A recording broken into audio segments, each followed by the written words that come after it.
Hello and welcome to On the Corner, the official podcast of pitchlist.com. I'm your host, Eric Samulski, joined fresh off our first pitch Arizona experience weekend by Nick Pollack. Nick, we saw each other in person. We did a podcast in person. Now we're back to the virtual world.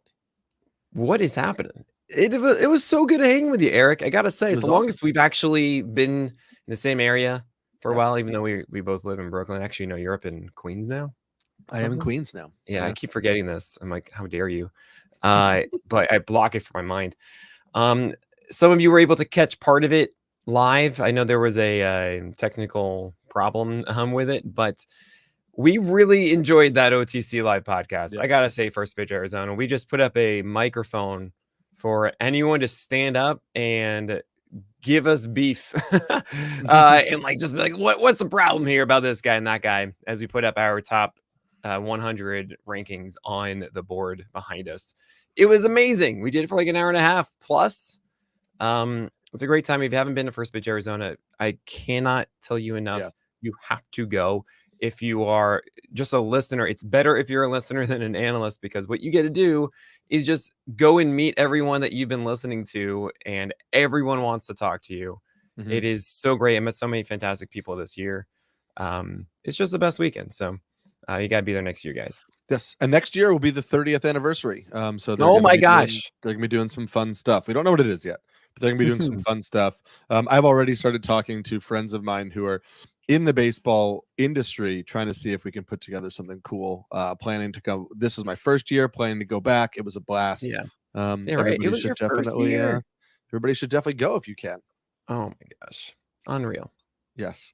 But now that we are back, we are going to get back to what we have been doing this off season, which is going through Nick's top 200 list, which will be live this Friday, October 8th. It is coming, or not October 8th, November 8th. It is coming out. By the time you listen to this, you will probably already have seen it, or it will be out. So make sure you go check it out over on Pitcher List. Each of these little short episodes are going to go through 5 pitchers, running down the list in order. So you know kind of who we're talking about, and we're getting quick hitting thoughts on those. So you should really be able to go back and listen to any of these episodes to find our thoughts on the pitchers that you're curious about at the time. Yeah, this is this article is 21,000 words or something like that. And actually, even today on Thursday, I felt like such an idiot, and I didn't have Roki Sasaki, who we may or may not talk about in an upcoming episode. But I had to go and insert him into it because it looks like he might get posted. So there's just a lot of it took so long. Enjoy it. We'll have a link to that article in this podcast notes if you want to follow along and see everybody there. But this is just going to be our takes on those really quick snippets, really helpful for you guys in your draft season. And let's get to it right now. Who do we got at 21? Eric. So not only do we have this pitcher at 21, but he is kind of like the start of a mini tier where you have these guys listed as close AGA, which means they're close to getting their aces, going to ace tag. We got a lot of questions on this guy's second year in a row, maybe for you, where you've been asked, why are you so low on Blake Snell? You're number 21 starting pitcher. So it's funny. I mean, that we had a great conversation, I think, then about it. I had him, I think, on the board there was like 25 or 28 at the time. And I'm very much around these 20s here. I think actually even from like 15 to 35 is its own little glob of just which ones do you like the most? Do you want to go for more safety? Do you want to go for more risks? Do you want to go for understanding that Blake Snell likely isn't going to be the same pitcher we just saw in April and May, but then probably be something completely different in the second half? And what was so weird about Blake Snell was you want to say, oh, every single year he just figures it out. And he had the signing last year that was delayed and messed him up. And then we had 6 games before the second half. But he also succeeded in a way that was different than previous years. We've had seasons where he couldn't throw a fastball for a strike lane. Finally, he adjusted it. His slider was gone and he found it. His changeup all of a sudden showed up. And this one was the curveball, where the curveball all of a sudden became this massive strike pitch that he can throw in the zone. I've never seen him do that. In 2023, when he had his absurd 120 ERA stretch, it was a fastball changeup as really the impetus, with the breakers helping out, but not being the thing. And to see the curveball become all of a sudden the major weapon. So I guess I'm at a point of, I know how good he is when he does pitch. He hasn't gone more than 180 innings more than once since his Cy Young run in 2018, which is nuts. Mhm. And I also know that he probably won't be good in April and May, and I'm going to have to deal with that headache. However, yeah, he's really good. He's really Yes. good. He's going to have a normal spring training likely this year. And this is the best bet, I think, for Blake Snell to be comfortably amazing for a full year. So I upped my ranking because it's all very close there. I said, fine, this is the highest ceiling Mhm. of the lot. So, okay, I'll pull him up to 21. Spore had him at 18. Sure, that's fine. Yeah, and I have You had him at him. 23, so I guess now I'm ahead Yes. of you now. Well, but actually I did a couple adjustments post first pitch Arizona, and I Right. moved him to 20th because to me, I have Joe Ryan 19 and Blake Sure. Snell 20. And for me, they're the top two of these like elite SP2-ish guys where like Yeah. I think the floor is a little too low for me to put them above the guys who I think are like in my low end ace tier, but also like I feel pretty good that I'm always going to get something solid. Like that's like your kind of Luis Castillo-y type where I never feel like the floor is really going to fall out from underneath me. When I get to like the Joe Ryan, Blake Snell area, I'm like, I'm not doubting the upside, but I'm also just saying like, if I had a month where I just got a 6 ERA from those guys, it wouldn't shock me. And Yeah, yes, sure. they may then go ahead and right the ship, but there's a little more volatility.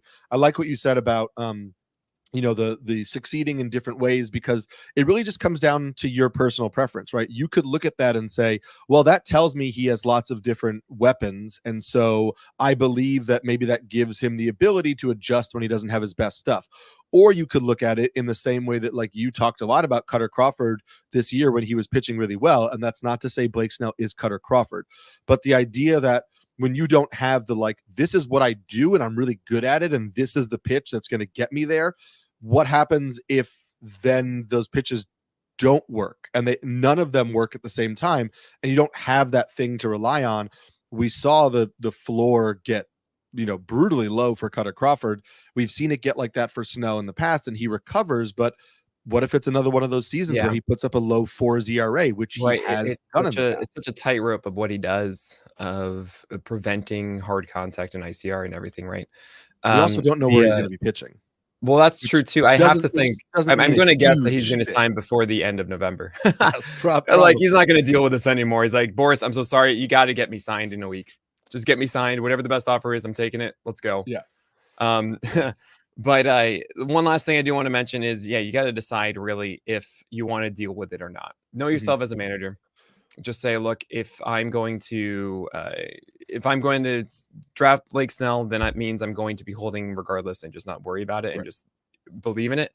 Oh, and I also really did want to mention what you're talking about is old skills versus new skills. And generally, when you have a guy who has a variety and you don't know really what the one thing that's going to appear, I'm against that because what it also means is that he's losing skills constantly and he has to regain and learn new, and that adaptation isn't something that's sustainable.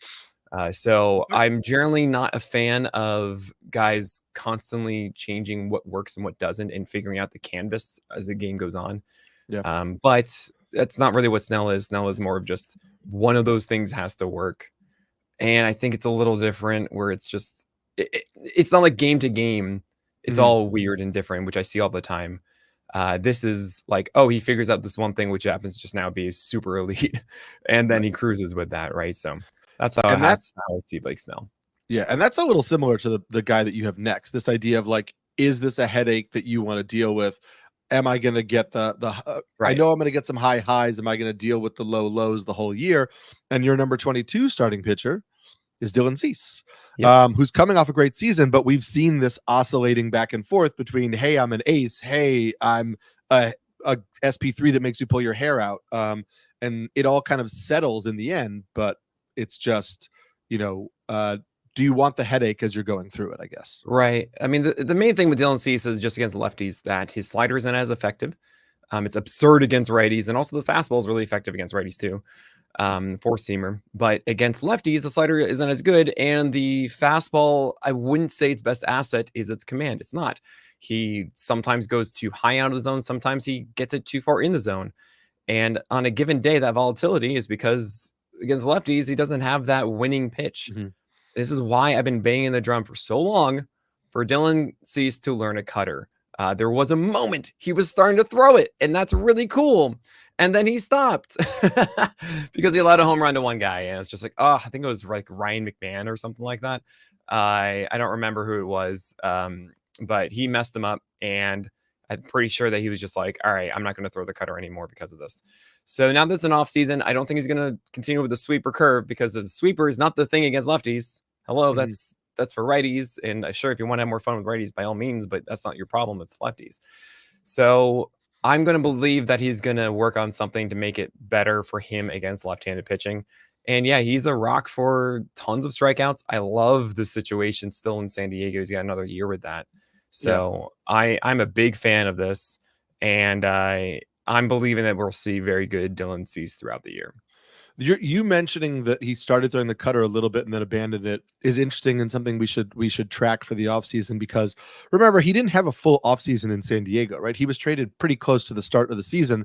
They weren't really like overhauling his pitch mix right after they traded for him. So the idea that they were like, he tried the cutter, didn't like it, makes me think that in a full offseason with this team and with this organization, with this pitching development group, it might make more sense for them to say, hey, all right, now let's go ahead with this. You're not really trying to make huge changes to your pitch mix in the middle of a season. You may shift usage of particular pitches, but the idea that a pitcher in the middle of a season starts throwing something they have never thrown before, it's very, very rare. Yeah, but he flashed it, so now maybe we see it. Yeah, hopefully it's really good next year for Dylan Cease. Yeah. We are going to get to another guy who has flashed that kind of upside to be an ace, but we're going to do that after this break.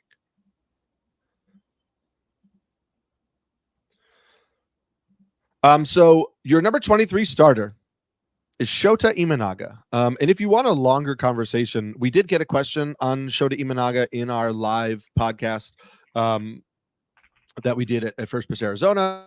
Listener really kind of just asked, based on the season that Shota had, why we both had him in our low 20s. I think we both have him around 23. And so you can give a little bit of your answer now, and then anybody who wants more info, just go check out that First Pitch Arizona one where we talked for maybe like 20 minutes on Imanaga. Yeah, for Shota Imanaga, 2.91 ERA for the year. He did so well early in the season, and then he was solid after that for the most part. Fastball did get worse as the season went on, which is a little worrisome. Splitter is amazing. Sweeper against lefties is good. It's not necessarily the pitch, in my view. And at the end of the day, Imanaga had 17 home runs allowed to right-handers with that four-seamer. I've called him Joe Ryan many a time, and I still believe that. What's interesting about Shota is I think the fastball is better for Joe Ryan. The splitter is better for Shota, but I also have more faith in the number 3 for Joe Ryan over time. And then I think Shota as the sweeper, which doesn't really help against the righties as much. So I think that Joe Ryan just has a little bit more complete of a package when it comes to also his whip rate staying down, better walk rate, I believe overall moving forward for Joe Ryan. But Shota Imanaga should still be very good. The other concern that's very minimal, and I'm not really ranking into this, but I just want to be aware, is that generally we see Japanese pitchers in their second year showcase the injury concerns that we had in their first year. Great example is Kodai Senga just now coming into 2024. The extra workload the first season then gets pushed really to see the ramifications in the second season. Something to think about with Shota Imanaga, but he's still great. I think he's going to be a really solid player, probably in like an SP2. I want him to be the prophetic I am an AGA, as he should be, and that's why he's close to it. But I think he needs to come out of the gate showcasing, hey, look, this 90, 91 mile per hour fastball that you saw last year that had less IVB as the season went on, not really an issue. It's still really good. Prove that, and then you'll go back up into the ace is going to ace territory. And we knew his arsenal led to some home run issues. We knew that when he signed. We knew that when he landed in Chicago. We talked about the summer months and whatever. And the narrative was just like, it's not going to crush his value, but it is a thing. And so that's something when you're ranking somebody at 23, you're saying he's still very good. There is an issue, and the home runs are always going to be there for him. And it prevents him from maybe leaping up with those top 20 guys. Speaking of top 20 guys, your starting pitcher 24 is somebody you had in the top 20 heading into this season. We were both pretty high on young starting pitcher for the Baltimore Orioles, Grayson Rodriguez. He battled injuries at the end of this season. Is his ranking connected to health, or did you just not see the step forward that you were hoping to see? Well, it's really just the command is not everything I want it to be with Grayson Rodriguez, and it's really unfortunate the injury happened because I just really want to get him to get more time and really iron out the kinks. Grayson actually did have moments where he finally got his changeup down, and it was like, oh man, finally you can do this, and he has the full arsenal that should just dominate, right? High velocity with good extension. I mean, he's an extension boy, which is really cool. Changeup underneath that, which should just be really stupid hard to figure out. And then you have breaking balls that look nasty. It's just he doesn't always know where they're going. I also do wonder when it comes to extension guys, Garrett Crochet kind of showcased how you're supposed to do it, which is, hey, throw a cutter with this that isn't like a big break. It's just a little different. And then you can take full advantage of your velocity and extension. And I do wonder if that's what we see more from Grayson moving forward. But yeah, he really is one of those guys that if he's able to surgically take down an at-bat and do what he wants to do, Grayson Rodriguez can beat any single hitter who steps into the plate with ease. So it's just a matter of, okay, you should be healthy entering the season, but are you going to be taking that leap that we want? Or is it going to be kind of a struggling whip that we saw last year as a four-seamer needs some help to prevent it from being a high ICR pitch that it has been in the past? Yeah. I still think we should refer to extension boys as he's a Mr. Fantastic. It's just right. Yeah. Mr. Fantastic. I Stretch Armstrong's Mr. Fantastic. Armstrong's. I like that though. That's much better. Yeah. Thanks. Yes. Maybe we'll get that one added into the extensive glossary. Like the email you send to your professor, the extension boy. Yes. He's a professor email. No. Yes. I like that. Mr. Fantastic. That's cool. He's a Mr. Fantastic. The final starting pitcher of this episode. I'm going to have to cut you off at some point because I know that you could talk about this pitcher for about 50 minutes. And again, we did at First Pitch Arizona. So if you want a longer discussion on number 25, Spencer Schwellenbach, make sure you check out that First Pitch Arizona podcast. But you are big in on Schwellenbach this season. So I lowered him a little. He was at 21 initially. I brought him down to 25. Out of that, close to ace is going to ace tier because Spencer Schwellenbach still has has a couple small dings against him. But I'll say all the nice things first. The situation is excellent. He's a guy that can go 6 innings easily because he is an efficient pitcher for a winning ball club. Good defense and offense with him as well. The arsenal is large and it's great. It has 96 mile per hour velocity. He has a cutter he throws 80% of the time for strikes that he can throw to lefties. And I remember seeing that in his debut and I go, oh boy, you're throwing it in like 3-1 counts and 3-2 counts. Like you're not just going heater in those. You actually can wield these pitches. Swing and miss stuff with his breaking balls, has a splitter that sometimes shows up too. Like he's got all these things and it's great. The negatives are twofold. One, that fastball doesn't have good shape to it. So Schwellenbach throwing 96, not really the ideal 96. It's not the IVB you want. It's not the amazing extension you want. So it's not as good. And you kind of want to see Schwellenbach as he did later in the season. Throw fewer fastballs. You have this great splitter. You have this great cutter. You have this great slider. Don't just throw in a fastball in those counts. Like, space it out, command that, set up the other ones, use it about 25 to 30% of the time, not 40 to 50. I think he figured that one out. I think we're going to see that next year, but it is a little bit of a concern that the fastball is more hittable than we like. In the second, Jason Collette brought this up. 167 innings pitched last year is a lot of a workload for a young pitcher like Spencer Schwellenbach, who just really has not done much before. And my pushback initially, which I still stand by mostly, is when it comes to workload increases, I hear percentages. Oh, it's a 75% workload increase. Right. It really should be X amount. Or, for Schwellenbach, it's like 150% because he just didn't really pitch much in 2023. And what I'll always say is the point we should stop thinking about workload is 140. Like once you get to every single season a pitcher throws should be somewhere 120 to 140. Sometimes you'll see teams be careful around like 120, 130, but generally 140 is the expectation. And that includes cutting them off a bit. Garrett Crochet just got underneath 150, for example. We used to hear after Tommy John, 150 is the number. I think 140 is the reasonable one. So yes, this is 27 more innings than that. And that is some concern, absolutely. I generally am just of the opinion, let them go. Let them to get stability, to train your arm to endure a workload. You have to push through it.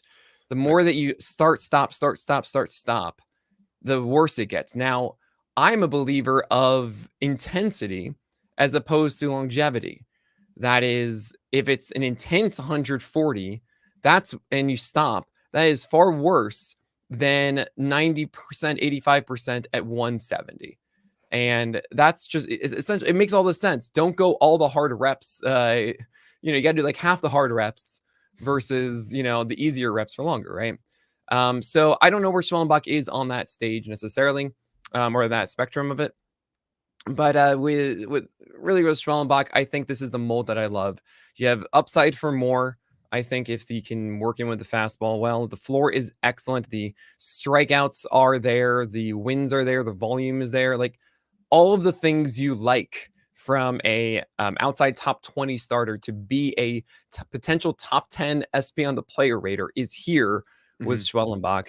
I'm a huge fan of it. And remember, rankings are relative to everyone else. I know I try to make it short. I'm so sorry. It's right. Okay. Everyone else, and Schwellenbach is everyone else has worries too, and at least he has a higher ceiling than the others. Yes, there's so much to say about him. Yeah, I get it. It's hard. Listen to the rest of it. I moved Schwellenbach just a little bit after AFL, but I moved him to 34th. I know that's still lower than you. It's a tier thing for me with like just some of these veterans that we're going to talk about in some of the next episodes that I maybe feel like a little safer on than Schwellenbach as a young kid who jumped from high A with just 1 year of MLB experience. But we'll get to some of those pitchers on our next podcast. So until then, I am Eric Samulski, the Pelican. I'm Nick Pollack, the Lion. And we'll see you for more starting pitchers on the next episode of On the Corner. Let's keep it going, Eric. Okay. For all the people watching at home. Well, how's the sausage made? Eric is taking his desk into a standing desk real quick. Oh yeah, I'm not. I'm chilling today. Yes. My legs just started to get real sore. I was wearing this Andre the Giant shirt this morning, and my son, who's 2.5 years old, was like, "Who that?" And I was like, "I don't know how to explain Andre the Giant to you, buddy." But yeah, he's great. All right, you ready to get it going? Absolutely. Why is this? Actually, hold on a second. Okay. On Twitter, this is it's not showing the thing properly. So hold on, let me. Oh, I gotta do that. Okay, hold on. Okay.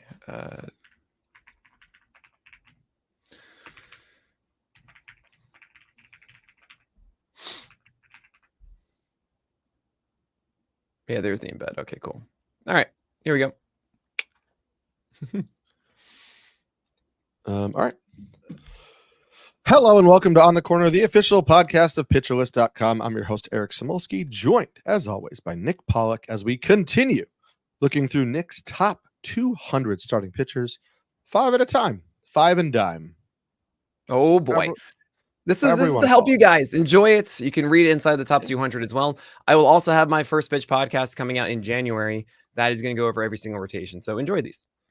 Little 5 o'clock shadow, little 5 and dime, little I don't know. We'll come up with a little fiver name for this, but we're going through 5 starting pitchers at a time, trying not to be long-winded about it, which is tough for Nick and I. But we're gonna go jump right in with starting pitcher number 26 for you and starting pitcher number 16 for me. I can't quit. Luis Castillo. 16. Oh 16. Man, first. Here. I think you and I both had him at like 5 or 6 coming into this year. Yeah, we So were both high on it, and yes, then I think by the start of the year we were at least like down to like 8 or 9 or something like that. yeah, But yeah, I mean, the thing about Castillo is that he stays healthy and he gets yes. strikeouts, and that's cool. Even though those strikeouts fell to just a 24% strikeout rate this year, and his swing strike rate fell from 16 to 13%. And I'm worried that his increased arm angle going higher up means that it's ruining everything when it comes to the effectiveness of the four seamer and just everything that he does. So I'm kind of weirded out by it, and I wonder how much of a ding I should give the entire Mariners Mhm. rotation because of the potential of them changing the batter's eye in Seattle, which I think is a high likelihood personally, but I could be very wrong on that. Which would then make it easier to hit them because it was a 25% plus strikeout rate. If you park factor for T-Mobile Park, think about that: 25% more strikeouts if you're a hitter in T-Mobile Park, which is very good for the pitchers there. And that's if that goes down too, then it's like, Luis Castillo, you just allow too many hits, and your whip it will be like 120 and like a 3 ERA with 23% strikeout rate. That's what I'm worried about here. Yeah, listen, I get that, and I am not factoring in the batter's eye yet because obviously we will when if it comes to fruition. I just don't. I'm not going into that at this moment. Yeah, for me, I mean, dropping him from like 6 or 7 to 16 was acknowledging that he's not the same pitcher that he has been in the past. I still believe in just the stability, the safe floor of what I'm getting from him. The strikeout rate was down, but it was a point and a half better from July 1st on than his overall season numbers. We know historically Luis Castillo has been better in the warmer months for whatever reason. There are countless podcasts talking about it. But in from July 1st on, it's a 3.31 ERA, it's a 1.10 whip, it's a 25.5% strikeout rate. I mean, those are, that strikeout rate is down, but the rest of those numbers are pretty standard of what we've seen from him in the past. Mhm. I do believe the Mariners are going to be a better team again next year. I think they underperformed our expectations of them. I think the infield defense was also pretty shaky, especially when they were playing Jorge Polanco at second base. I do think that's a little bit of a factor for a guy like Luis Castillo, especially as he gets to a stage where he's not missing as many bats and Sure. probably needs to rely on his defense more than when he's a 27-28% strikeout rate guy. He's 31 years old. It's not like, he's in a Scherzer territory of his career where, he's on the downside with multiple injuries piling up he ended the season with an injury, but I believe it was a hamstring injury, right? Like it was a leg, Yeah, it it was was a leg something like injury. that. It was weird. Nothing about his arm. Right. So Yeah. I expect him to come into the season healthy. He's only going to be in his age 32 season. I have a long track record of success. I had a slight increase in strikeout rate at the end of the season. If I go to this lovely website, which has a stat called PLV, which tells me the quality of a pitcher's pitches overall, Luis Castillo's PLV was actually the highest it's been since the shortened 2020 season. Mm. So the pitch, and again, I'm saying this without having dug into each individual PLV grade on each pitch and all of that. But what it just tells me is that overall, the pitch shape and movement isn't any worse than it has been throughout his career. So we'd have to find another reason why the strikeout rate fell. It's not that his stuff is clearly worse. It might be location based, it might be usage based, who knows. But I like that I'm not seeing a clear degradation in the quality of his pitches, which makes me Well, feel like I'm not going to get the version of Luis Castillo that's a clear ace, but I'm putting him 16 because I think he's a top tier SP2 in fantasy, and that's kind of what the 16th starting pitcher off the board is. yeah, so the PLV stuff is more about, I think, the location improvement of his slider. Okay. Um, it could be that. I'm not really seeing, and also a little bit better break on his slider as well. The bigger thing about degradation, though, I would mention is his fastball velocity. Fair. Also, Back in the day when it was like lowest walk consistent, rate it of was his career. 97, and then 96.3, and this was 95.6. That's not fun. That's and that True. it's easy to say like, okay, look, raising the arm angle, which is actually kind of weird. You see lower velocity, you actually think lowering it because uh you are getting tired essentially with the arm. But raising the arm so it's getting worse movement. It's getting it's losing, rather, it's not raising the arm, but losing that attack angle that he used to have at 1.5. Now it's 1.3. Not gaining IVB 2 with it, which is very strange, but it might be because of the velocity he's losing that one. So he lost IVB and he also lost height adjusted VAA. So actually that four seamer went from a 5'11 PLV to just under 5. And that's really the root of everything. So it's about, okay, is this going to be a four seamer that goes from 18-19% swing strike rate for Luis Castillo to 14% this past year? And the ICR went from 37% to 44. This is a pitch he throws 45% of the time. I'm a little worried about that for Castillo. From July 1st on, 96 mile per hour, PLV 504 on the fastball. Obviously, 96 is still not below. The same as 96.3. Yeah. It's below, but it's not as huge of a drop. And to your point, though, 47% ICR on it from that stage on. So it's not like it was still getting hit hard, right? That is still it is still a fastball that's not taking a step in the right direction.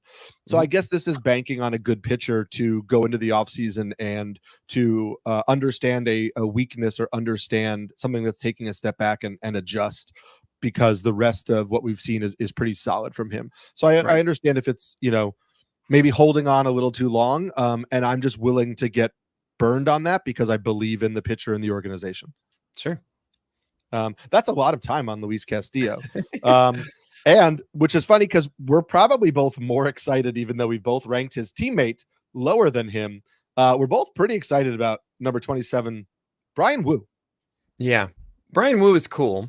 It's really funny. I have them back to back because I felt like their strengths and weaknesses are opposite. So for Castillo, his strength is just floor of consistency of you are going to pitch and you're going to get strikeouts with it. You're going to get wins. Like he's been that rock. He's called that. That's his Spanish nickname, right? And the thing with Bryan Woo is I actually like the skills more with Woo. I think his fastball sinker combination, he is really like a Zach Wheeler in this way, and with a really, really flat, like the flattest attack angle there is. And he still has some secondaries to work out with the slider or the cutter or changeup, whatever he's going to figure out there. He has to get a swing strike pitch out of it somewhere. And I do think of the time Bryan Woo does figure that out. Problem is that he's showcased himself as pretty fragile. I believe he had the internal brace as a second Tommy John, or at least he had the internal brace, but he in spring training had the forearm injury. If you had Bryan Woo on your team last year, the whole, is he healthy? Is he not healthy? Is he healthy? Is he not healthy?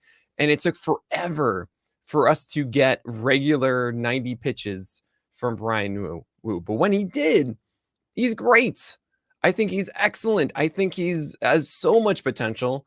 And if you told me right now that Bryan Woo gets 30 starts this year, and none of them are capped as far as pitch count goes, I would say that Bryan Woo has potential for a top 10, if not higher. I mean, it's really that Zach Wheeler thing. So I really dig it, but I just can't. He's just been so fragile. There's been a new thing every week with him, and it's very risky. I think he has. I know I talk about everyone having injuries, but Bryan Woo, I feel like you have to give another tier of injury risk. That's just like, oh man, I really hope it works. So I think you're going to see people out on Woo. I think I have him higher relatively because I'm just such a fan of what he does. But if you want to get some just stable, good stuff, Luis Castillo is the one to go with. Yeah, and listen, I gave my pitch mix presentation at First Pitch Arizona. I mentioned Woo splitting his slider into a slider and cutter, and I said in that presentation, if you could guarantee health, or if you had any better guarantee of health, he's a top 15 starting pitcher. I have him down at 30th. And it's basically the same thing. It's like, that's just a tier of guys where I think the upside is great, and I think there are risks because what we see from Bryan Woo is a clear top 15 starter. And if we can get past the health concerns, then I think, you're going to want shares of Bryan Woo on your team. Absolutely. We are going to get to one of Nick's favorite pitchers from the past back in the fold, but we're going to do that after this break.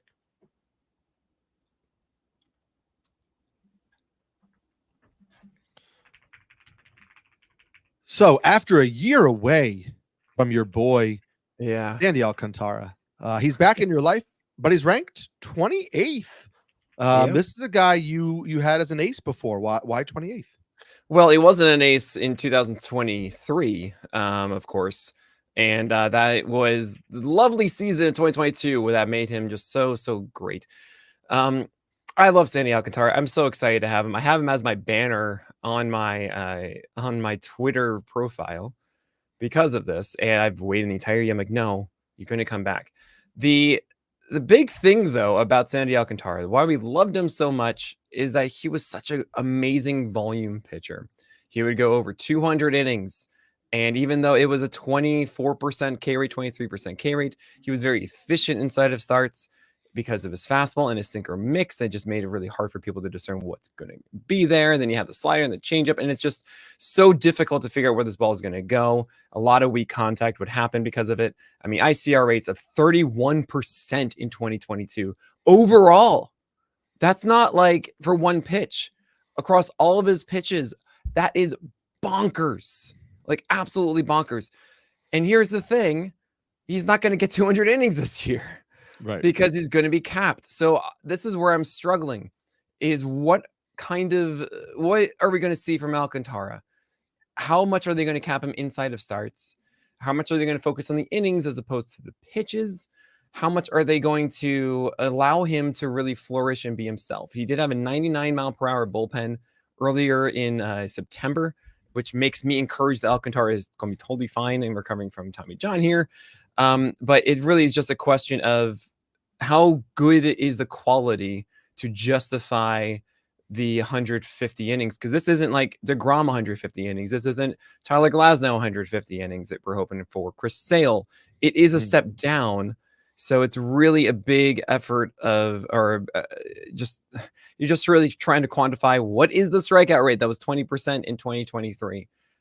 Hopefully he can get back into that groove. Obviously he's affected, I think, in 2023 by that elbow. And that's why you have the far worse numbers of 414 ERA, 121 whip, as the ICR went from 31% in 2022 to 38% in 2023. That's a huge deal. It's why the hit per nine went up almost 2 hits per nine. It was under 7, as it should have been, 2029 for Sandy Alcantara, up to 8.6. So, yeah, I love him. I can't wait to watch more of him. I just don't know how much we're going to see, and that frustrates me.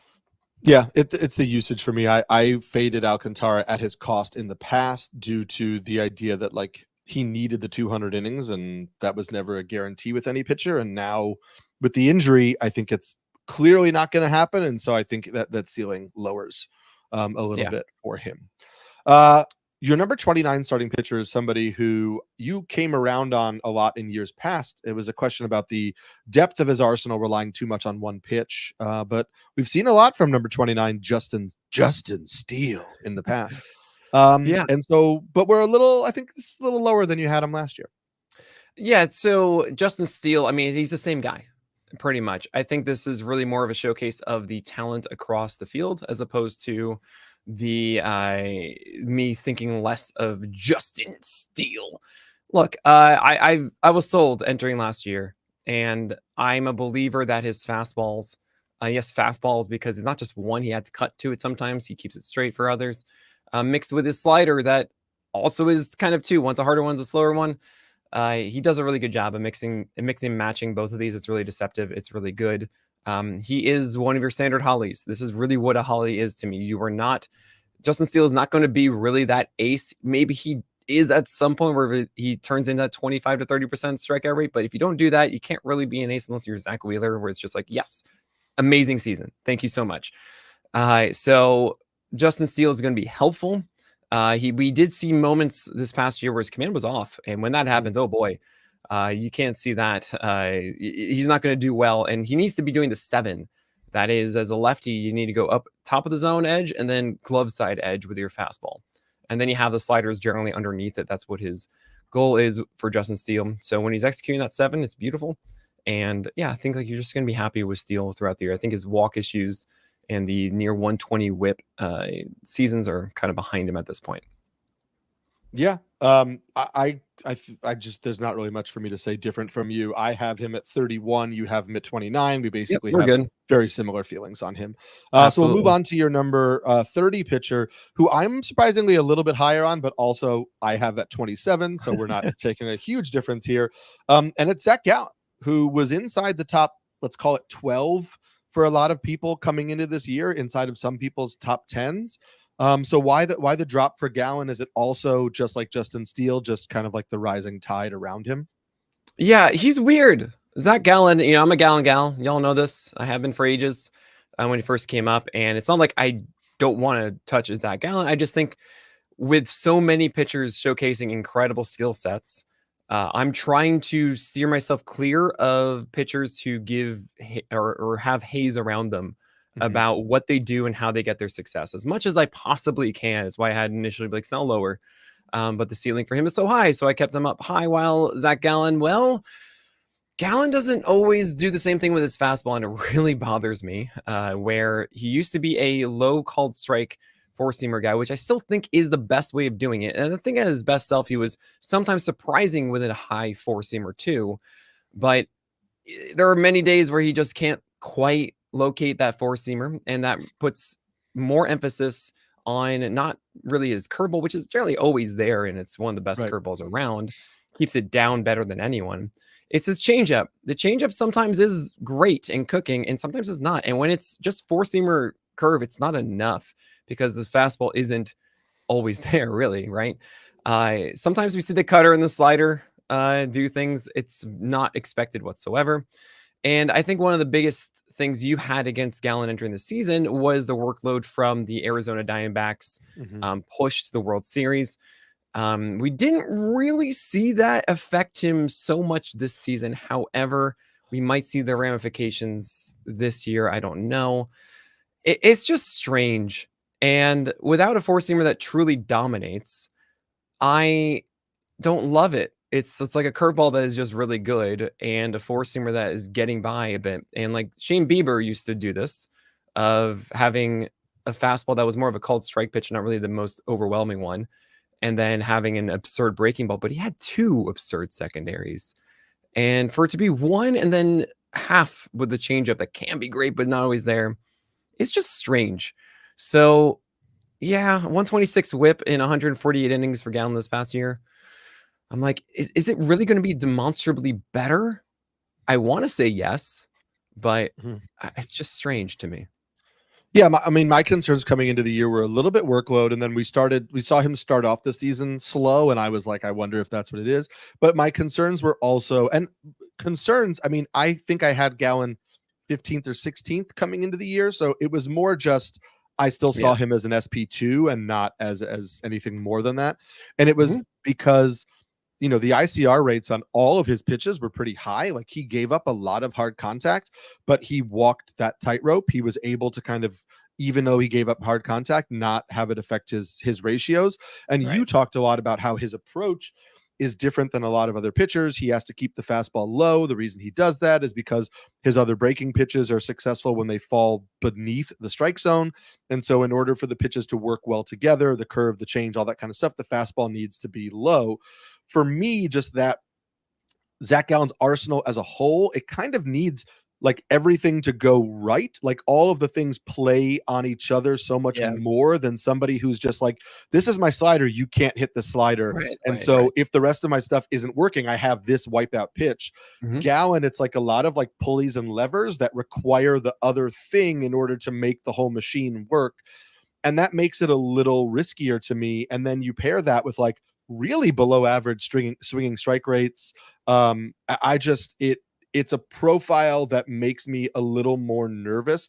It's more similar to me to like when we talk about Framber Valdez, like the Framber profile of there's more hard contact than you'd like to see. There's less like swing and miss than you'd like to see.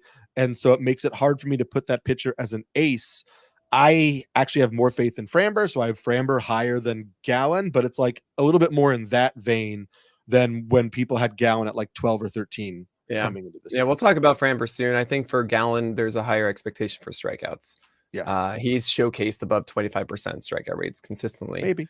and that makes me more encouraged. And also, I will mention that in the past, Gallen had a better defense behind him in Arizona. We saw that impact. And I don't know how I grade the Arizona Diamondbacks defense for next year. If someone listening knows, like, oh man, Nick, that's going to be an amazing defense, then I might be more encouraged that Gallen will be able to survive. But if it's below average, I think that will affect Gallen more than others. Yes, and I think we're going to have to wait and see some free agent signings before we know that. But you hinted we're going to talk about Framber Valdez soon, and we're going to talk about him on the next episode. So make sure you tune in to the next episode of On the Corner as we continue to break down Nick's top 200 5 by 5. I'm Eric Samulski, the Pelican. I'm Nick Pollack, the Lion. And I'm ready to talk Framber Valdez.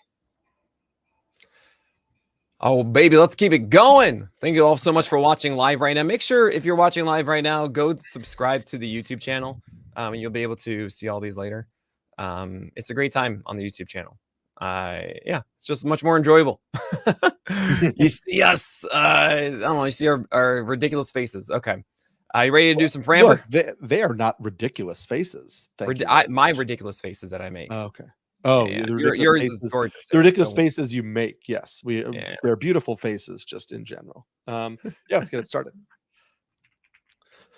Hello and welcome to On the Corner, the official podcast of pitcherlist.com. I'm your host, Eric Samulski, joined as always by my co-host, Nick Pollack. Nick, you ready to talk about pitching today? Or do you want to talk about hitting? Should we talk about hitting? No, absolutely not.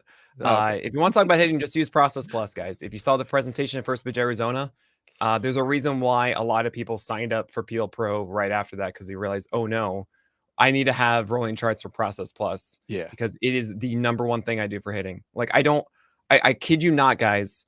Every single hitting stat you talk about, save for stolen bases, is represented inside of Process Plus. And you can just see in the rolling chart quickly, one look, oh, cool, he's hitting more home runs here. Oh no, his contact went down, his decision value improved, his skills improved. Like, that's all I use for hitting. It's the best. You should do it too. Yeah, I will sign off on that. It's a great stat. Just two things about Kyle Bland, who put that together. First of all, incredibly amazing and intelligent person. Second of all, I gave him such a hard time after that presentation that I had to ask him to show the color graph. Like, dude, that color graph is amazing. And we love all the pretty colors. Like, that had to be worked in the presentation from the get-go. Oh man, that's right. Was that not in the rolling chart? Was not. Oh my god. No, I had to say, hey Kyle, can you pull up Bo Bichette's Process Plus rolling graph, please? Oh man. But yeah, no, the visual aspect. It's also the besides the pretty colors. When you sign up for PL Pro and you can get the rolling graph of Process Plus, it does make it so easy to distinguish why the hitter is performing the way they do, the way Kyle splits off the contact from the decision making, from the power, all that kind of stuff. That's why we hired Kyle Bland full time, so I don't have to talk about hitting at all, because we got to talk about pitching. We do. I got you. And if you've been listening to these in order, first of all, thank you very much. If you haven't, when we did pitchers 26 through 30, we hinted, and we were going to start with this guy here, number 31, Framber Valdez. Nick had Zach Gallen 30 and Framber Valdez 31. I mentioned on the last one that I have Framber higher. I have Framber 25 and Zach Gallen 27. And you, again, another year where you got some pushback on your Framber ranking at First Pitch Arizona. Yeah, always, every single time. You want to know why? Because after July 4th, right, his that 15th start of the year, Framber Valdez has a 3.84 ERA with a 130 whip and a 19% K rate. That's what he put you through for 3 months.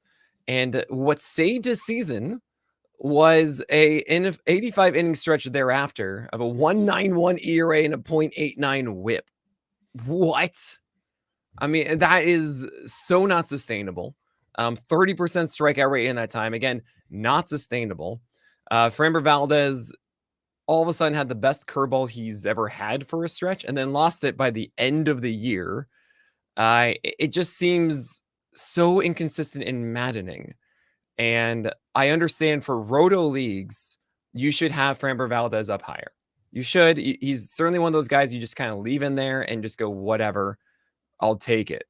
I think for head-to-head leagues, which is how I do this, I see Framber and I just go, man, like, he is not one of those guys. Oh, I get Framber Valdez. This is going to work out. I know this is going to work out today. And for this week, he is a anxiety-inducing player. And it's why he's in this cherry bomb tier, which I've also redone my terms. Mhm. Cherry bombs are guys you hold on to. You're not getting rid of them, but they're not always safe and great. It's just going to be volatility involved in them. When it comes to a Holly, that is you're not an ace, but the guy that you just, it's like your, I don't know, a good example would be like Tanner Bybee. It's like, all right, Tanner Bybee, just go and do your thing. I know you're going to be fine. Sonny Gray, sure, whatever. Logan Webb, fine. And that's the end of our episode. Sure, do your thing, Yeah. whatever. We'll move to the next group. Yeah. But then I realized that I had Toby as like, actually you are at the end of the line of your guys, and it's really the boring one is a Toby, the one that isn't giving you much excitement, and you're like, I should probably drop this guy.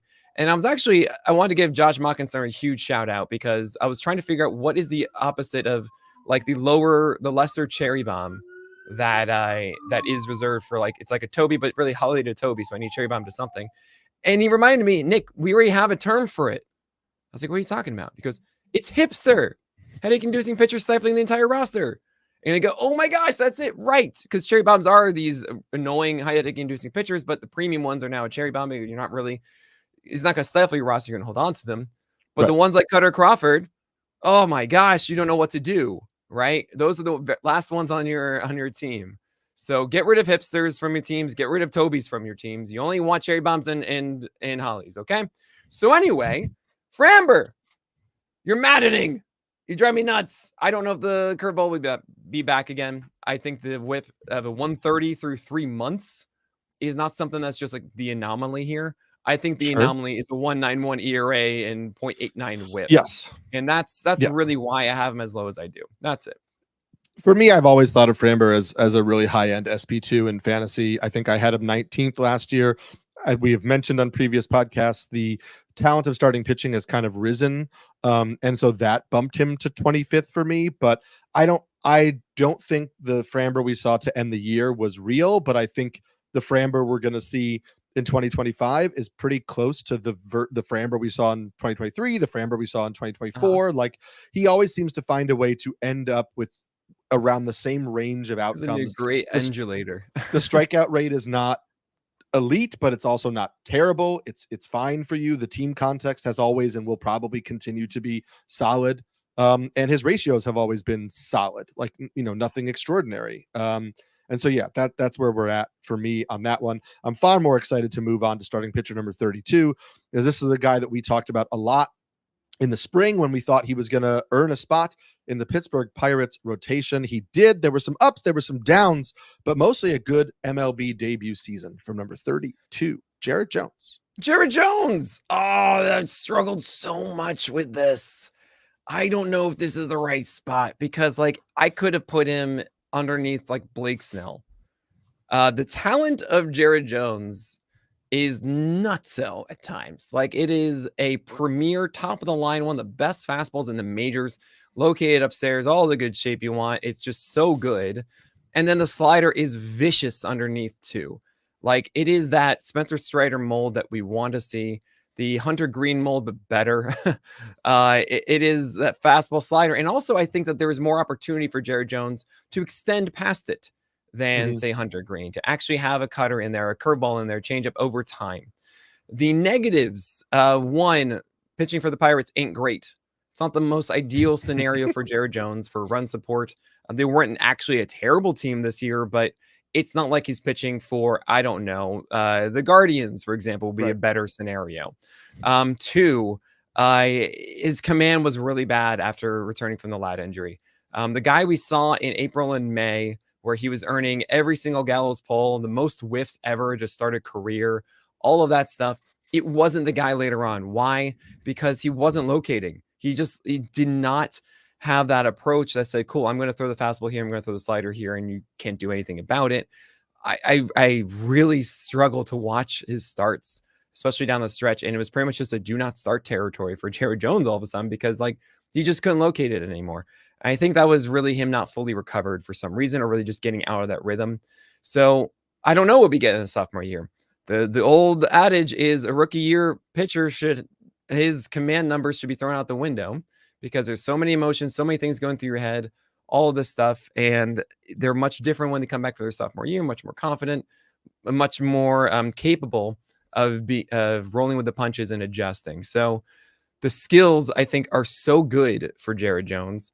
And you could have him, here's a 6-inning, 9 strikeout game, 1 walk or whatever, like every day, Right. But it's not nearly as stable as some other things. And it could just be one of those cases of a hipster, really, or just really another Hunter Green of strikeouts. But then like you're gonna walk too many guys and you're gonna be too wild, and like the bad version of Dylan Cease. And I don't want to see that.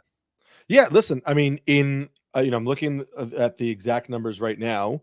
In 15 starts in 2023 in AAA, so that amounted to 82 innings. He had a 132 whip. That was in 2023 in his final year in AAA. He has in multiple stops in the minors posted whips over 130. So it's not like he's always been this guy where you're like, oh, he's lights out. Like he's a 0.94, whip guy. And also like we always knew he had talent. Like we're not just looking at ratio stats and being like, well, this guy's not good. But that season in AAA, that comes with a 4.72 ERA. In 2022, in his season at high A, 4.62 ERA. This isn't a guy who dominated all through the minor leagues. He dominated at times, often when he got a second taste of a level, he put up much better results. But he had stints where the ERA was high, the whip wasn't ideal, and that maybe comes down to execution. Maybe it comes down to, we know he doesn't have the deepest arsenal of pitches. So if something is off, or if he's not locating a pitch particularly well, or if he's battling through something and the fastball isn't as good, we saw the fastball performance undulate. I think, and I am guilty of this as well, because he was so good in the spring, and because he kind of came out of nowhere to people that aren't like really locked in on prospects. Like everybody knew Paul Skeens, and I would even venture to say like more people knew about Bubba Chandler or by name than Jared Jones coming into 2024. I think Jared Jones, the way he pitched in spring and the way he was like this hot waiver pickup, you had to get him, or you had to get him at the end of drafts or whatever.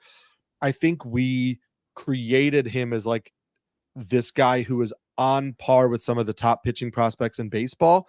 And the truth of the matter is, if you look at all of his prospect write-ups, there are people who mention that there are inconsistencies. There are a lot of people who mention their ups and downs. There are people who mention he's not a finished product. There are people who mention that, there will be some rough starts.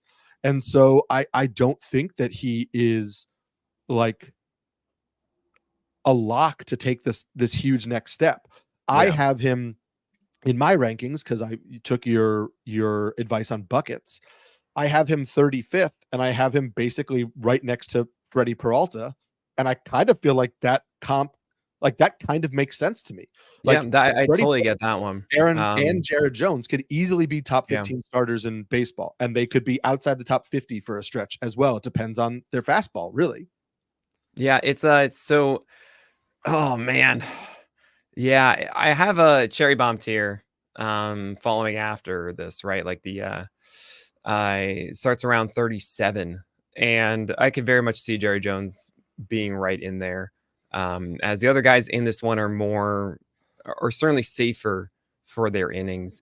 It really was, I just didn't know where to put him. I could put him in that 21 to 24, being like, you're right there. But if I'm going to say my gut, it's that over a full season, like, yeah, he's not just going to completely figure it out, and it's going to be a little frustrating. Yeah. And I try to remove myself from those as much as possible. Yeah. Let's talk about him in connection to the player you have ranked after him, because I think a lot of people are going to look at, to me, they're kind of like two types of, depends on where you want to go with it. Right. So the player you have ranked after. Well, we'll tell you who that is after this break. Ooh, I thought you could let me get one more. That's fine. No. 48.50. Are you writing it in? Okay. Yeah. Go ahead. So the player you have afterwards, number 33, the Seattle Mariners pitcher, Bryce Miller. And so Bryce Miller was somebody, again, elite fastball. We were trying to have him find a secondary. He struggled with locating one or finding one, landing on the right one. It feels like we got the breakout this year, partially led by adding in the splitter. But I think there are similar question marks on like what type of consistency are we going to get from Bryce Miller? I have Bryce Miller 37 and I have Jared Jones 35. So I am similarly high on Jones. I think I believe in him slightly more to put it together. Yeah, I mean, I do too. You're talking about Bryce Miller, you believe in more, or Jared Jones? I believe more? in Jared Jones slightly more. Yes, I'm with you on that. It's why, I mean, it's, there you go. 32, 33. I think with Bryce, though, the four seamer is just really hard to hit. And that's really cool. I like the fact that he's going to be adding the sinker to work with it. And just at the end of the day, I can say everything I want from Bryce Miller is not good on the road, and you benefited so much from pitching in T-Mobile Park. He ended the season with 2.94 ERA and a 0.98 WHIP in 180 innings. Mm-hmm. And it is not easy to do that. I can also tell you sub 200 BABIP on his four seamer with that had over 40% usage. That should not stick. And also, it's not going to be a 300 plus BABIP or something like that. That is a premier fastball that's just so hard to hit. And adding the sinker again is going to just do more for him. So I've all of a sudden thought, oh no, I had Bryce Miller in like the mid 40s or something like that. Cause I'm like, I don't think the secondary is that good. But what have I constantly said? I want the guys who are going to go 180 innings, who have a good floor, and then have a ceiling for more. And that is what Bryce Miller is to a T. Mm-hmm. So yeah, I'm in on Bryce Miller just for that, because he has room to grow. The command was not as bad as I expected entering this past year. He still wasn't amazing, and he certainly got fortunate as the year went on.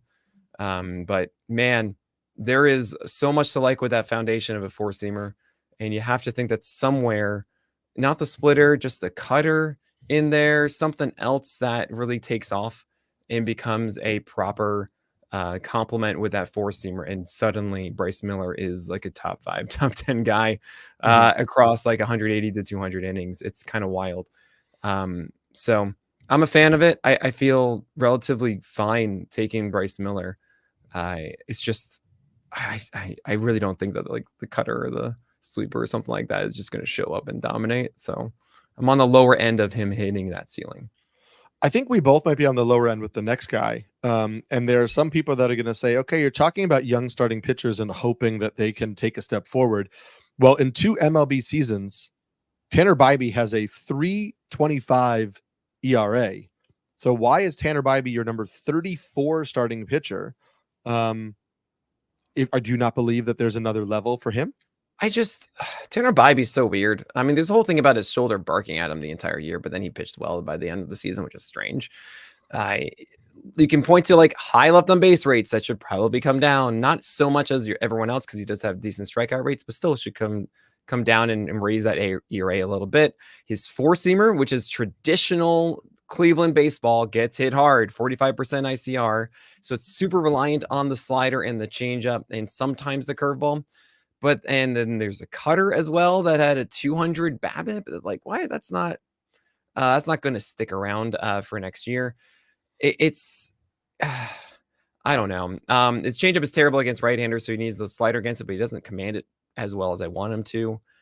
I just feel that Tanner Bybee is a guy who throws things in the zone and gets away with it.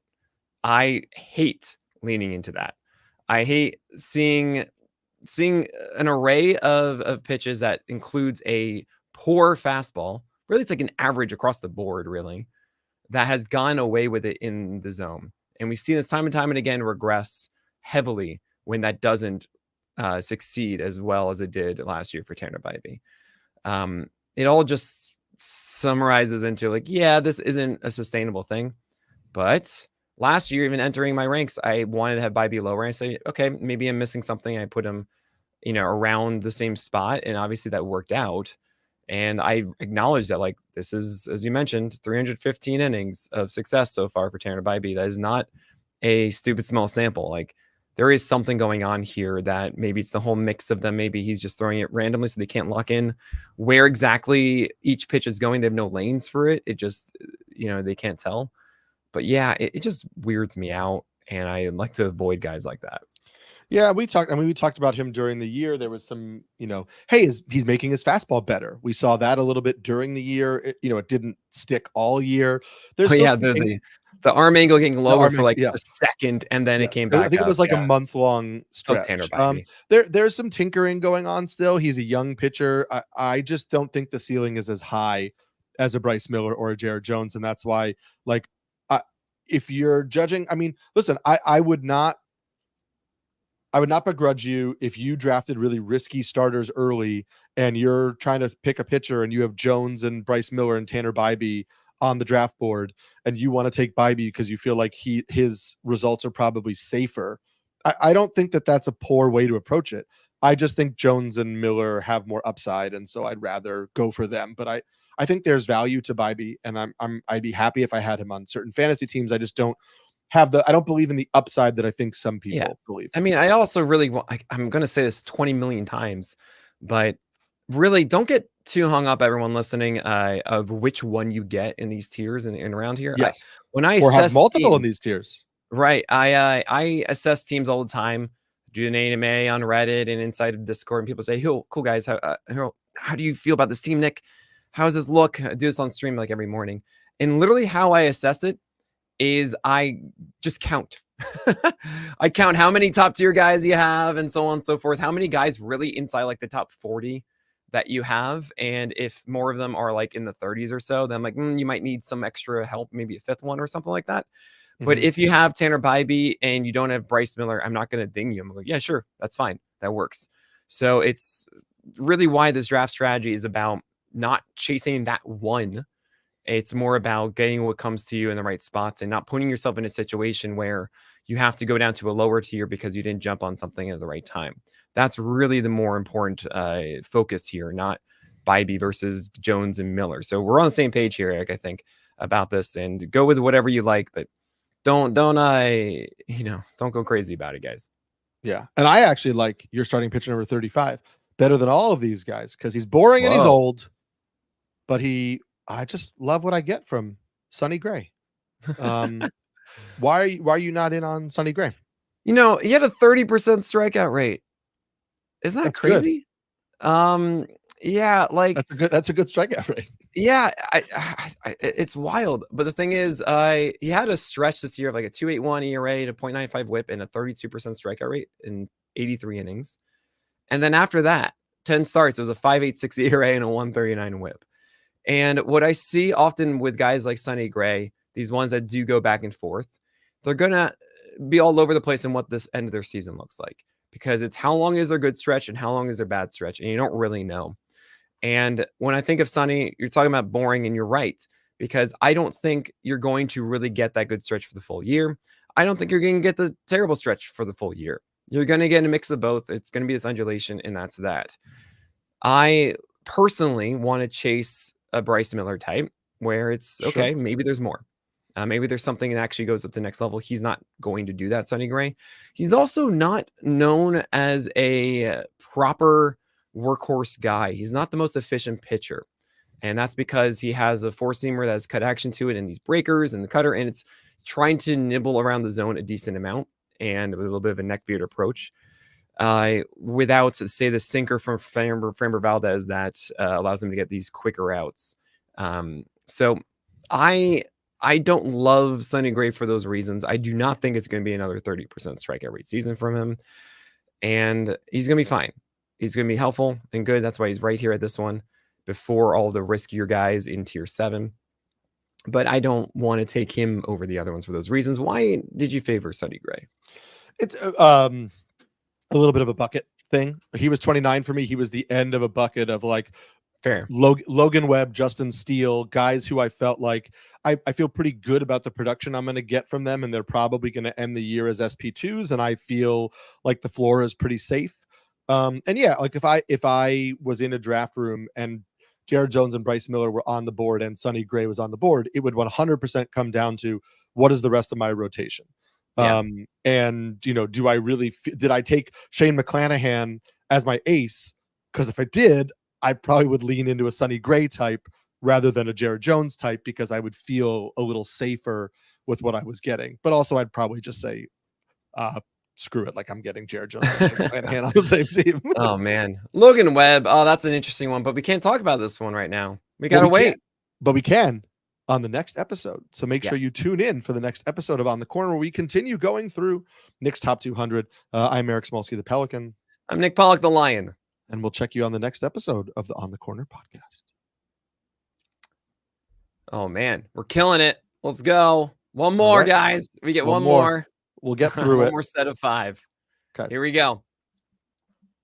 Hello and welcome to On the Corner, the official podcast, pitchlist.com. I'm your host, Eric Samulski, joined on the trip down the top 200 by the man himself, the creator, Nick Pollack. I feel like one more time because the thing wasn't updated. I'm so sorry. Okay. My bad, Adam. It's on me.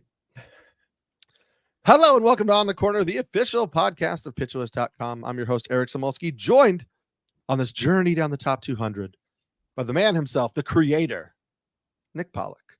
I don't know why, but when I talked about the journey and then called you the creator, I had the creator is a little too much. I had these visions of the Truman Show and you being the Ed Harris character who's like just pulling all the strings and like making. Yeah, I gotta get some thin glasses for my perfect eyes. Great movie. If you haven't watched the Truman Show, tremendous movie. Yeah, go check it's a really good movie to put out when I'm in the Truman Show. You know, to really put me off the scent.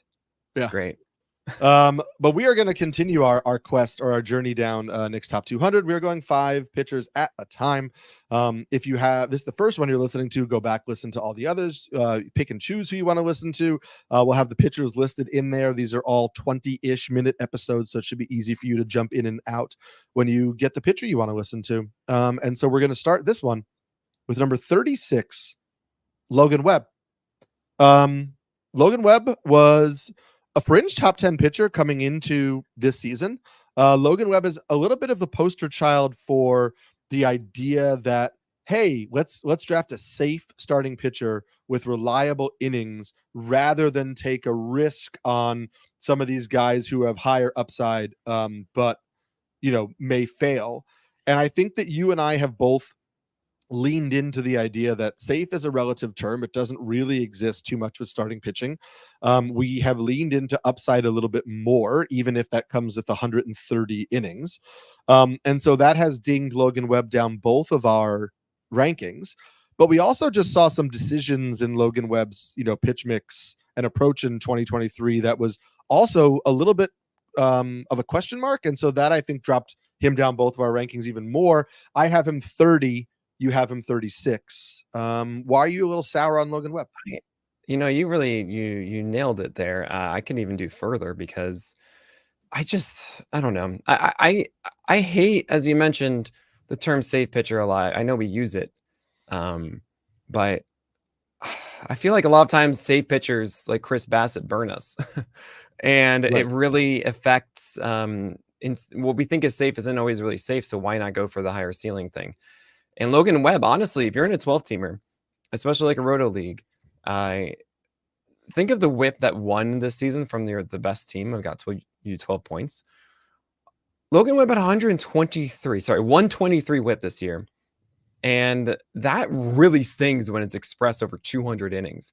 That's not 100 innings of that whip. That is 200 bringing you south of what you need to get more points, right? That hurts. And now you did get 170 strikeouts. You did get 13 wins along the way, a decent enough ERA, but it is really tough to sit here and say that Logan Webb is going to help you everywhere next year. 116 whip in 2022 for Logan Webb. And why did this happen this past year? What happened? Well, the changeup that was so exciting in 2023. I remember seeing games of over 60 changeups, which was crazy. I remember pinging Sarah Langs, being like, all right, Sarah, you got to tell me, how many games have we seen over 50 changeups thrown in the past 5 years or so? And very, very few. Logan Webb's changeup went from a 31% ICR to a 40%.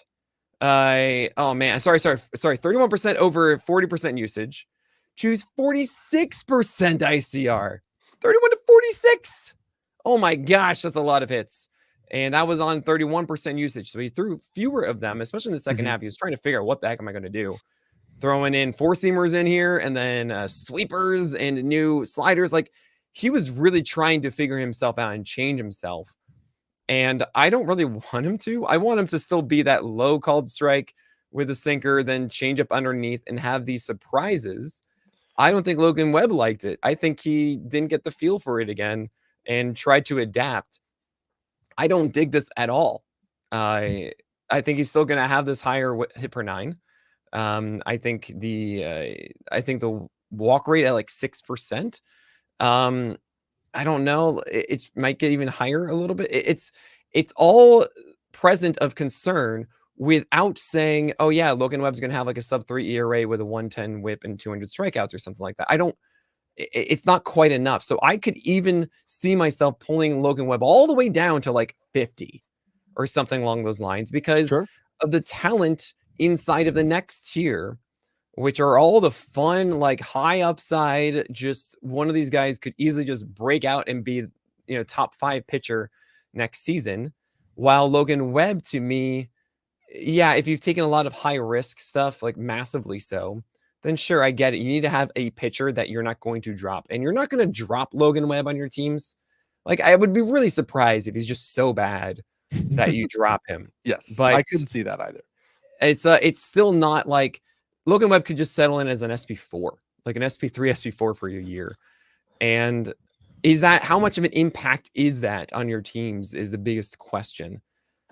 So I don't know. I'm struggling with it. I'd be so surprised if I drafted Logan Webb on teams. And honestly, I would be disappointed in myself if I did, because as my whole strategy is for starting pitching is the burn and churn. And I want to think that I can get to a place where I can mask any gap that I got on Logan Webb, like having Logan Webb versus whatever guy you get off the waiver wire. Like that should be more minimal. And I'd rather just take a chance on the massive gap I could get with the guy in tier 7. I don't know. I could see that. That was a lot of stuff. He's weird. I will say, I mentioned Logan Webb in my presentation at First Pitch Arizona, which I'm going to turn into an article that will be up on NBC Sports. So I'll let you guys know when that actually happens. But I think if Logan Webb goes back to a similar pitch mix to what we've seen in the past, but keeps the new sinker usage like inside more on righties and goes back to the changeup a little more, I would be fine getting Logan Webb in the middle of drafts, no longer paying for him as like an SP2. I will say in a 15-team league, I think Logan Webb has far more value because I think there is a safety in his floor and in his innings in a way that is less useful in 12 teams. But I think in 15-team leagues, you're going to be happier with Logan Webb. 100%. He is far less of a question mark than the next pitcher in your rankings, who is just the ultimate question mark. Not only because we don't know if he's actually going to pitch in Major League Baseball next year, but we have never seen him pitch unless you've watched the World Baseball Classic. Number 37 is Japanese pitcher Roki Sasaki. I will say Eno Saris this morning put out an article on Sasaki's pitch mix, which I haven't had a chance to check out, but that's just a reminder for people to go to The Athletic to check that out. And then also Lance Brozdowski on Twitter put out a video breaking down the pitch shape data and movement data from the NPB on Sasaki. So that's something people should check out. But listen, he is 23 years old, just turned 23. Happy birthday, Roki Sasaki. 23 years old, has better stats in the Japanese Professional Baseball League than Yamamoto, is younger than Yamamoto. If he comes over, we should see a feeding frenzy similar to, if not more aggressive than what we saw for Yamamoto. How are you ranking him right now? Like, what are you looking at? What goes into your decision? So I failed, by the way. My initial run of the top 200 was without Sasaki, and I totally just missed the ball on that. I had him written down, and I just didn't add him. I don't have him in it, and that's an oversight. I just forgot. I was waiting to see if it happened, and I didn't have right. And I think I also saw something that I think there was a moment that said like Sasaki is not going to, he's not going to be posted or whatever earlier on. And I think that was just me being dumb. So this morning I was like, oh man, I'm screwing up. I need to have Sasaki in here. And I submitted it yesterday and I was like, nope, got to make one more change. But with Sasaki, essentially I just said, look, he needs to be included with the other guys that are high upside. We don't know if he is getting posted or not. So it's a binary yes or no. And I wrestled a ton. I might put him into the 21 to 25 now even. because the talent level is, it's top 15. It really is. You could even say that he should be like SP6 or something stupid. Probably not, but he throws 100 and he has a filthy splitter and he has a slider as well. Like, those are the three you need. If the slider gets strikes, great. Mm-hmm. You throw 100 and it's effective, great. You have a splitter that destroys guys, great. That's it. It's really because it's binary, and it's not like Strider, where Strider I don't expect to be there in April. I don't. I think he's going to be there in June. They actually already said, they said yesterday at the GM winter meetings for Strider, that Acuna and Strider both might not play until June. Or there you go. Show up in an MLB game until June. Right. Okay. So that makes all the sense. Obviously, still with Strider, given how we favor 150 innings or something like that, still very much worth your while to IL stash that. I do want to really showcase to people, especially me making the mistake last year. I remember taking Walker Buehler, Brian Wu, and Gavin Williams, thinking like they'd be up like within weeks of the start of the season, and it took like months and months. And when it comes to injuries, it's never an exact science. You don't know quite when they're going to return, and it's not just an expectation. Well, I am getting this, I'm getting that. You have to just do like one. That's okay, but don't overspend on it, because there is a sizable chance that it doesn't hit as you want as far as timing goes. With Sasaki, he's so good, and it's rare to find a gamble that is also so binary. I'm happy with that.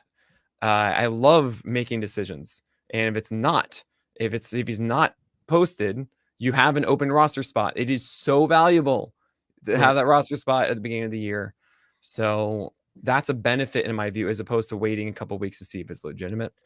I'm even talking myself into this right now, putting him at 21-25 for this reason. I have him. Just as we were talking, because I told you I didn't have him in my top 150. I said, okay, at first blush, where am I putting him? I right now think I'm going to put him around 26, which is right behind Grayson Rodriguez, which is right ahead. I'm going to do exactly the same thing at 25. Gallons, Sonny Grays, Justin Steels. To me, it's that same of like, here's a young pitcher with ace upside, but question marks ahead of the safe, veteran guys who aren't as good. It's so like you get nothing is the only problem. Yes. It's like you could just get nothing. It seems like he would, but it's such a big impact. He's so clearly better than tier 6. Yes.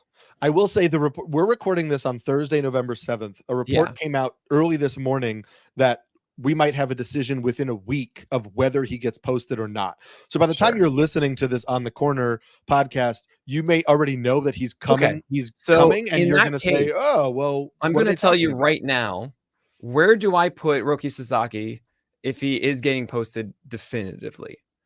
And I'm probably going to put him, I think, at 12, right above Cole Reagans. Ooh. That's what it seems like to me. I mean, he is absurdly good. It's just that good. And obviously the Dodgers are the most favored run right now as of this moment, which is so stupid, and I hate it, and it's not fair.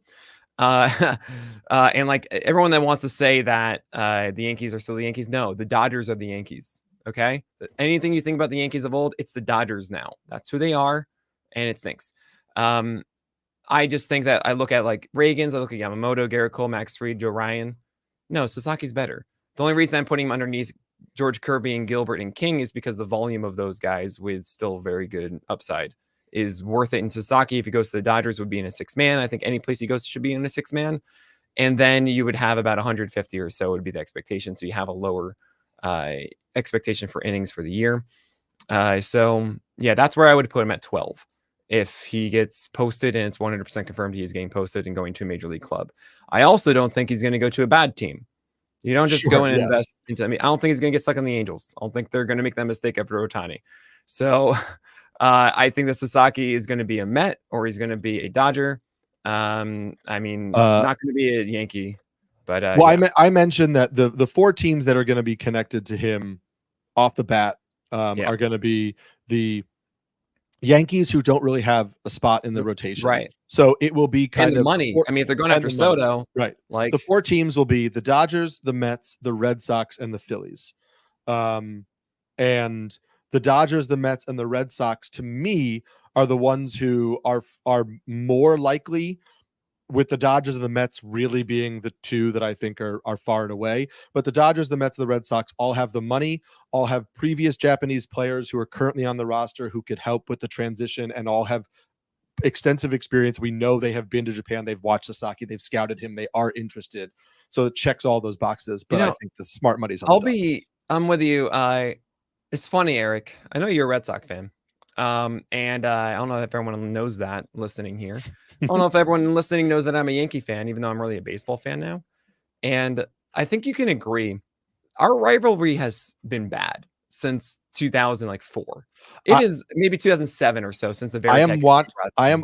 These are going to be short. These are supposed to be short podcasts, so I don't want to go on a long tangent. But I have been watching the 2004. Oh yeah, I just started watching that myself on Netflix. It's not only is it so good, I encourage people to watch it. It's just such a good inside look at that Red Sox, Yankees rivalry, and from basically 2002 to 2004. But it just also really highlights how baseball has changed since that time frame, and also how that rivalry has changed completely. We don't hate each other. We don't, and the thing is also, we're both not like the de facto 1 and 2 anymore. And that's a problem. And seeing the Yankees go to the World Series and the Red Sox not make the playoffs, I don't want that. I want the ALCS to be Yankees Red Sox again. I know all of baseball hates it. Also understand, guys, that 8 million views for Rangers and Diamondbacks last year, and 15 million for Dodgers and Yankees. If you love this sport and you want to survive, I'm sorry, Tom Perducci was right. I know everyone wanted to hate on that, but he was right. It's good for baseball to have Shohei there against Aaron Judge and everything like that. I do also think people would be less opposed to Red Sox Yankees in the ALCS because they have not been as dominant in the past. So that's fair. Yes, and the same thing over and over again, like it was in before. Absolutely with you there. Yeah. So I would love the Red Sox to get Sasaki. I think you guys need that. Me too. Jolt. I will say before we go to commercial, I think the Red Sox are actually just going to trade for Garrett Crochet. That's been the rumor. That sounds cool too. I love that. And he would be their only left. He's going to be 12 if he does post. And if he doesn't, he's off this. So right now, I'm going to leave him at 37 and just put inside the comment being like, guys, if he's posting, it's here. If we don't know in like a month or two, he's at 24 or something, but he won't because it'll be within a week. So there you go. Sasaki, it's a wild and crazy one, but I'd like him. I generally just like him more than Yamamoto, I think, but I think we have more. It's a different landscape than last year. So you can't just say like 10 versus whatever. It's different.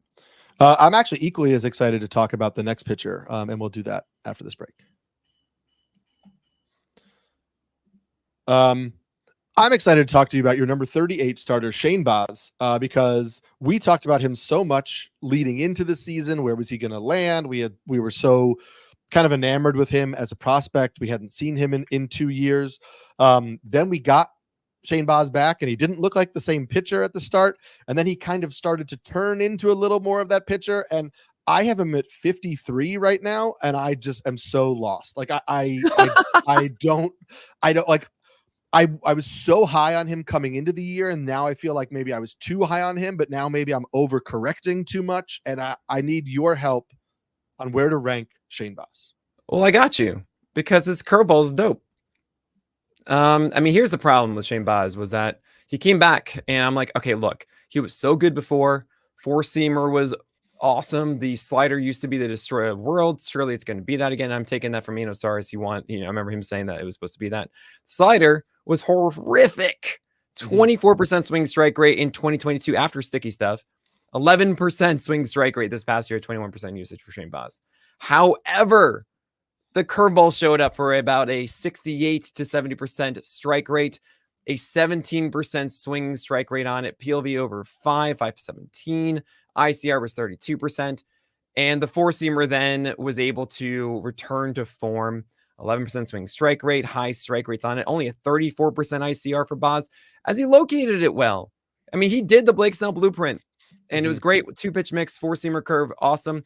The slider, still not amazing, but now not being utilized the same way opened the door for Baz to actually be that regular guy. And I think one of the bigger concerns last year for Baz was, well, they're going to limit him. And certainly they did. They weren't really confident in him early in the year.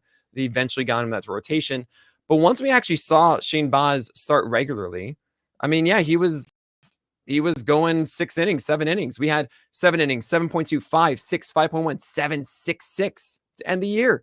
Like, they're like, go off and prosper, Shane Baz. I think he only gets better this year.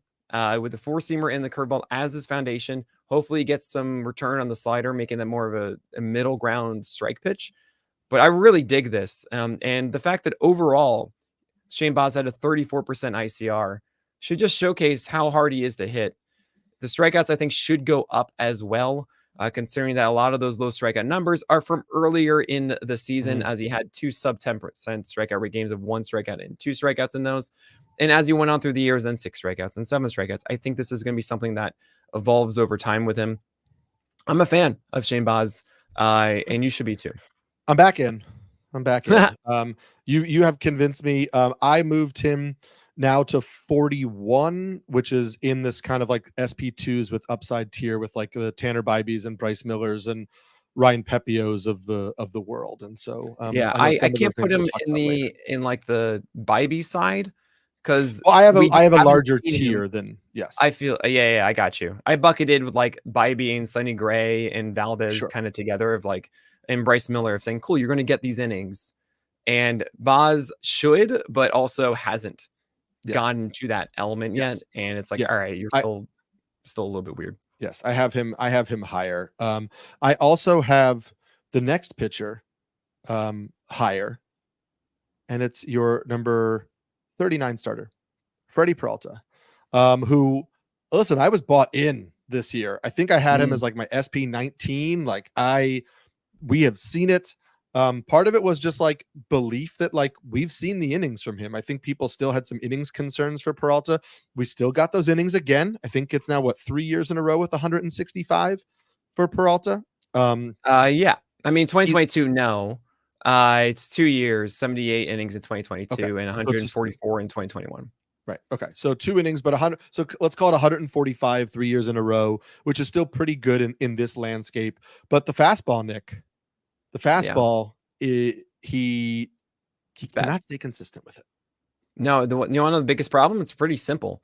When he first came up to the majors, Freddie Peralta, I remember this debut against the Rockies, and I didn't really understand. I just knew of this magical word that I wasn't able to quantify, but everyone told me it was good. It was extension with Freddie Peralta. Oh my gosh, the best extension ever. He's so good at it. He's able to just pump these fastballs. It's great. They can hit it, etc. Well, that extension, when we started to get actual data for it, was 7.3 in 2020, which is absurdly elite. And this really set everything up as why his ICR marks over his career have been so low, 38, 33, 30, 35. However, that extension from 7.3 went to 7.1, then to 7, then to 6.9 in 2023, now down to 6.7. That is pedestrian. That is within the middle bucket of like average for a pitcher, like 65th percentile. I'm calling that average. And 6.5 is actual league average, straight in the middle. This means that his ICR overall, Freddie Peralta, 41% allowed. This is not the weak contact guy that you know from the past, which means that his hit per nines that were like under 7, actually under 6 in 2021. My gosh, under 7 around 6, 7.1 2023, now just 7.4. And you have the walk rate as Professor Chaos, the nickname for Freddie Peralta, as just kind of shotgun blast this whole thing. Showed up often, and the walk rate of old has returned with the highest hit rate of his career, with the home runs that we saw in 2023 also plaguing him. And also, Freddie Peralta had his really nice second half last year. We were hoping that the command would stick from there. It wasn't. It was still all over the place. So I'm really concerned about Freddie Peralta. I don't think that he can be that guy without that elite extension. This four-seamer overall as shape, it is very flat, 1.5 height-adjusted VAA. That is the best thing he has going for him. It's decent IVB, under 16 inches. But without that extension putting him over the edge with it, he then has 3 secondaries that fail to hit a 60% strike rate. Right. And this has always been the problem for Freddie Peralta. And the curveball actually used to be a 67% in 2022 for strike rate at 17% usage has fell down to 7% usage because it was only 58% this year. So I'm terrified. I feel like it's name value here, and 27 to 28% striker rate is what's really keeping him afloat. But it was a 3.68 ERA, 121 WHIP, as the signs of degradation on the fastball are there. The only thing really positive here is mistake rate's only 14th best at 4% because he doesn't throw in the zone much. So let me ask you a question, and it's frustrating. We don't care too much about like spring training data. We're not trying to like make massive changes based on what we see in the spring. But let's say in the spring, now that we have StatCast data in a lot of these parks, let's say in the spring we start to see Freddie Peralta back with the older extension on his fastball. Because that's such a key for him, is that something where like you would actually move him up? Yes. Maybe not like 100%. All the way back into the top 20, no, but I would move him certainly up be more encouraged on Freddie Peralta if I saw that his extension was above 7 feet consistently. Okay. So that's something for everybody to watch and to listen for. And I'm sure Nick and I will both have articles coming out before Pitchers and Catchers Report that are like, these are the things to watch for. But that's a key thing to watch for Freddie Peralta, because it is something that will drastically swing his rankings and your approach to him. And maybe if you start seeing in his final start, sorry to interrupt you, I shouldn't be doing that, but 6.8 extension in his last start of the year. So it wasn't like something that was already showing signs of improvement before the season. And it's 6.6 in his his penultimate start for the year for Freddie Peralta. So it's not like it was on the cusp of recovering. Right. And if you are somebody who does, a lot of drafts in the winter, just keep an eye out for the news, because maybe it's something that he openly addresses, knowing he needs to fix. And maybe if you're doing early drafts, you roll the dice and see. There's a lot of rolling the dice potentially happening with your number 40 starter, because the start of the year was so terrible. But then he drastically shifted his approach, actually, which he's done just continuously throughout his MLB career, that sometimes it's hard to figure out just who he is as a pitcher. And that's number 40, Hunter Brown. So who is Hunter Brown for you as a pitcher? Why is he number 40? What are you expecting from him in 2025? Hunter Brown, biggest thing that happened was he stopped throwing the slider in favor of the cutter. And against right-handed batters, and the slider had a 50% ICR early on, and then he moved to the cutter that had a 27% ICR. And that's really the biggest news. He doesn't really have anything that is super elite. He's someone that on a given day will be like, all right, today's the one I throw four seamers more. Mm-hmm. This is the one I throw sinkers. And yes, sinkers are more to right-handers and lefties for four seamers, but still actually like blending that as well. Curveball can be that pitch at times for him as like the main whiff pitch, but I'm still waiting for something to just wow me completely inside of Hunter Brown's arsenal. That said, as you've been trying to point out and make it a thing, which I'm all for, Hunter Brown is more of a Mr. Fantastic. That is an extension. Boy, I take that back. 6.6. I thought he was a 7. I realized that's Gavin Williams, and I'm being so dumb. He's an IVB, about 16 to 17 of IVB at 96 miles per hour. And he mixes that with the sinker inside the zone. And that is what's helping him, I think, the most.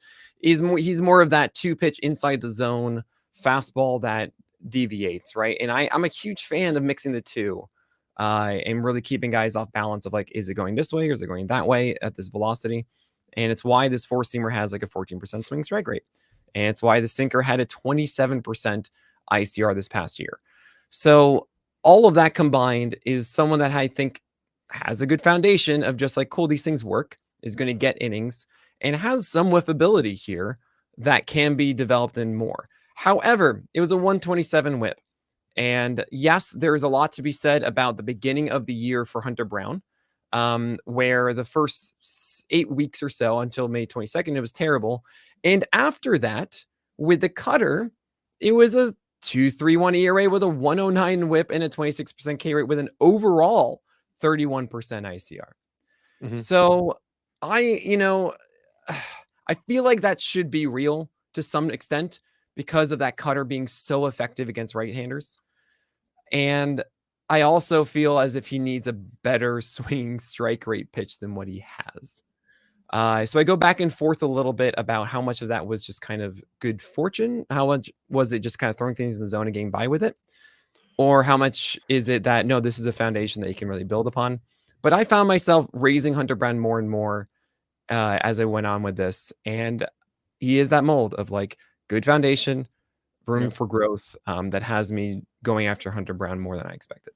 Yeah, you and I are actually closer on him than the rankings would suggest. I have him 52nd, but I basically have him after the tier of like Carlos Rodon, Spencer Strider, Kodai Senga, like injured potential ace starting pitchers. You have him right before that.